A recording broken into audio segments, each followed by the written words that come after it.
kuti futi vanhu vakuti music yako iyo haitombodzidzisa ona especially kuma youth ona it's bad news ona hapana chauri kudzidzisa unoti inazvo izvozvo.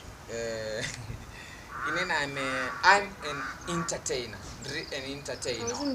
So and some mudzidzisi vanhu vanoda kudzidza vanoenda kuchikora. And in fact my parents are told Platnum Prince music yakaidzidziseka. In personally I say they are failures. Why?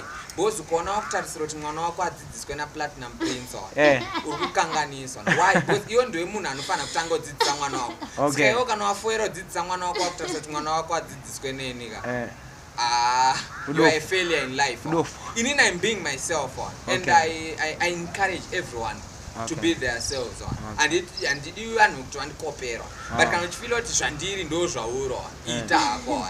but can also see when you say Nino. Okay, that's all I can say. Then Durura needs a go shark and get